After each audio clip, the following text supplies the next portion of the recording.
I'm back for another 30 Days Wild video. This time I'm visiting a patch of land that has largely been left to its own devices. I struggled to find the appropriate term for it, so largely unimproved grassland or meadow were the closest I could come. This land has large stretches of grasses and grassland species of plant, some hedges along the sides and gardens not far away. It is generally left to grow, only being mowed a few times a year, so it's perfect to examine questions like what plants grow when you just leave nature to get on with it? What effect does our presence have on an ecosystem? How does walking a dog through an area impact the biome? And what kind of interconnected food webs flourish when grass is left to grow? Hi, I'm Dr. Eleanor Tufnell, an environmental scientist. And as part of the Wildlife Trust's 30 Days Wild Challenge, I'm visiting various areas and conducting a little survey of the different species I encounter. In this video, I will be focusing more on how different species relate to each other, but there will be some species spotlights so we can get to know some of the awesome nature that springs up when humans take a step back. So what did we find? During my survey, I saw signs of two mammals, molehills and rabbit warrens, but no mammals themselves made an appearance. I heard or saw 12 birds: the Eurasian jackdaw, common swift, common wood pigeon, blackbird, Eurasian jay, Eurasian wren, great tit, sparrowhawk, blue tit, rook, common chiffchaff, and Eurasian blackcap. Of these, 9 I had encountered in previous adventures, while the sparrowhawk, common swift, and Eurasian jay were new. I spotted at least 6 insects. I say at least because many flew past so fast I had no chance of identifying them beyond small buzzing thing, so they don't get to be included in this video. The insects I got a close enough look at to least try to identify were the meadow brown butterfly, a common wasp, a ladybird, a hoverfly, a lot of aphids, and a beetle. Don't worry, I'll be documenting my attempts to identify these in the relevant sections. I also found 1 arachnid and got some okay photos. Don't worry, arachnophobes, I will be dedicating a separate short to this creature and will not be discussing it further in this video.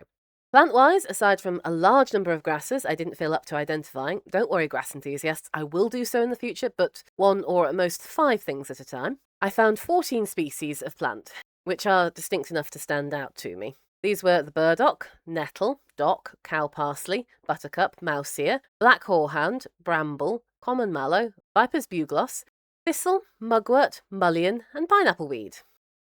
The all-you-can-eat buffet.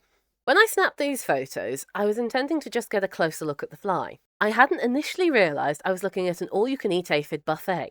The aphids are so thick in certain places, at first I thought the stem itself was black. I can't narrow down the exact species of aphid here, it's not really possible from a photo, but I believe it is one of the black aphids, also known as black bean aphids, beet leaf aphids, and blackfly. As some of its name suggests, this aphid is frequently a pest in vegetable gardens, particularly targeting plants like beans and beets. Here they are feeding on a thistle. I think this may be a creeping thistle, but there are 8 common species of thistle in the UK and several less common ones. I don't think my photos are detailed enough to know for certain, but creeping thistle is the most common species of thistle in the UK, and it particularly likes disturbed or cultivated ground, including field edges, rough grassland, and the verges of roadsides. This fits with where I found this thistle. Creeping thistles have quickly spreading roots, which enable them to form large colonies fast. They're generally considered weeds, but provide a suite of services to local wildlife. Right now, it is too early for its seeds, but when they do form, they will be an important source of food for a lot of different birds. During the times that the seeds are present, they may represent around 1/3 of the diet of goldfinches and are also popular with other finches, such as greenfinches, siskins, redpoll, linnet, and tweet. The last 3 of which have a red conservation status in the UK. Aside from eating the thistle seeds, they also use thistledown for their nests. This time of year, the thistle is a food for some very different creatures. It is the food plant for the caterpillars of the painted lady butterfly. The thistle flowers are popular nectar sources for many other butterflies, including the meadow brown I saw, as well as peacocks and white letter hairstreaks. A variety of bees also use the flowers for their nectar, and the stems can be used as overwintering habitat for a number of invertebrates. As you can see in the photo, this thistle has a lot of aphids, which I can't imagine many humans are too enthused about, but I'll tell you this, that little ladybird is having a wonderful time eating them. Sadly, it refused to give me an opportunity to take a better photo of it, so I cannot know for certain which of the many species of ladybird it is. However, given the colour of the elytra, those are the hardened forewings, and legs, the pattern, and the location, my best guess is that it's an 11-spot ladybird. 11 spots seem to be more associated with coastal grasses, but will inhabit grassland and meadows more broadly. They feed on aphids, and are commonly associated with a number of plants, including nettles and thistles. Whatever species it has arrived to enjoy the all-you-can-eat aphid buffet. And it's not the only one enjoying that buffet. See this fly up here? Again, it would not pose for me, so my photos did not capture it at all angles. I believe it is a species of hoverfly, and the one whose abdomen it most resembles, Thuringia campestris. However, the distinctive protruding snout of the species was not visible in the photos, so I can't be particularly certain of my identification. Side note, the Thuringia in their name stems from the Latin for rhino, because of their nose, but the campestris comes from the Latin for loincloth, and I've yet to find out why this name is chosen. If it is a species of hoverfly, there are a number of reasons it could be present. It may be there to eat the honeydew produced by the aphids, and many species of hoverfly larvae love to eat aphids, so eggs may be laid in the vicinity of a large number of aphids so that they can get to work munching as soon as they hatch. The thistle flowers aren't open yet, so the fly doesn't appear to be here for nectar. So this single plant represents one very important node in this ecosystem's food web, providing food and other resources to a massive number of different creatures, supporting everything from pollinators, pest control, and birds. While exploring, I came across a lovely patch of cow-parsley. The leaves are strongly divided and arranged and alternating along the stem, but what I noticed first was the beautiful flowers. This plant is part of the Umbellifers family, and is so called because the flowers are umbels, which are clusters of flowers on stalks that come from a common centre. They're white and about 6 centimetres in diameter. While the young leaves are edible, there are so many poisonous relatives that can easily be mistaken for it, they're best left alone. Cow-parsley is fast-growing and hardy, preferring shady areas, so it is often seen along hedgerows and at woodland edges. Here, it is an open field, but does have some shade from larger plants. Cow-parsley is the food plant for the common Brindled Brown moth, and is a nectar source for a number of butterflies, notably the orange tip. It is also a fantastic source of pollen and nectar for a large number of different pollinators. These include bees and hoverflies, but also our next little friend. I believe this little beetle is a variety of soldier beetle, so called because the first species of soldier beetle described had a colour pattern similar to the British redcoat soldiers. There are around 40 different soldier beetles in the UK, but I think this may be a Cantharis Flavilabris. The Cantharis of its name means blister beetle. It was used both in medicine and as a poison, and is the original Spanish fly. Their bright coloration is probably to warn potential predators that they do not taste good, probably due to the blistering chemicals that give the Cantharis name.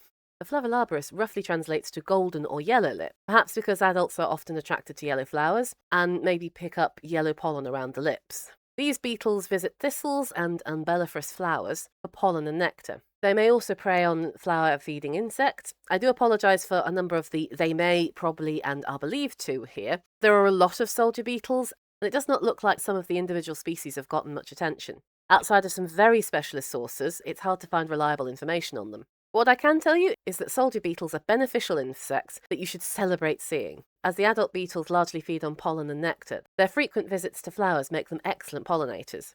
They do not damage the flowers or other plants and are harmless to humans. Just maybe don't eat them, I'm sure they taste terrible. A prickly problem. One thing I noticed is that close to the path, I often found large stands of nettles, burdock, thistles, and what I believe to be broadleaf dock. But further into the meadow, all but the thistles fell away, replaced by long grasses. Now, there are a number of reasons for this. Nettles in particular love disturbed soil and colonise it quickly. The soil nearest the path is more likely to be disturbed, so nettles, being opportunists that they are, move in fast. Another factor, however, is soil nutrients. It is easy to assume that more nutrients equals better, but different plants require different levels of nutrients to flourish. Wildflower meadows actually require lower nutrient levels, and autumn mows are often used to take off excess nutrients later in the year. Nettles, docks and burdocks, quick note, docks and burdocks are different plants, on the other hand, generally thrive in soils with higher levels of nutrients. Nettles, for example, prefer soil with high nitrogen, and can be an indicator of high phosphorus in the soil. They enjoy soils of varying pH, from 5 to 8, as neutral pH is 7. This means they can thrive in both acidic and basic soils. Maybe you're starting to realise what I'm getting at. The different species indicate that there are very different soil types right next to each other in the same field. The question now is why? If you watched my first ever video, you probably know the answer. Dogs. This is a field where people walk their dogs often, usually, though not entirely, on leads. Both dog poop and dog pee are acidic and contain high levels of nitrogen. Dog poop is also high in phosphorus. People can and should pick up their dog poop, but urine is not usually practical to clean up. Even if people always pick up after their dog, which sadly they do not always bother to, the urine will still lower the soil pH and add nitrogen to the soil.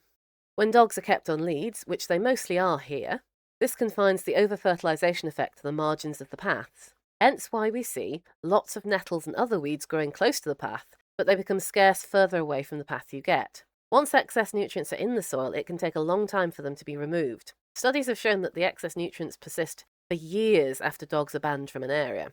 I've talked before about the value of weeds such as nettles to the ecosystem, so I'm hardly saying their presence here in marginal land is a bad thing. But it does help demonstrate the effect we can unknowingly have on the landscape just by walking a dog through it. So I hope you've enjoyed this little ramble through a meadow. I hope that each node of the ecosystem's web taught you something new and maybe inspired you to include some wild areas in your own garden. As always, I've left a library of links in the description if you'd like to know more about the topic. If you've enjoyed this video, please help me out by subscribing, liking, commenting and sharing it with anyone you think might find it interesting. So until next time, thank you for watching.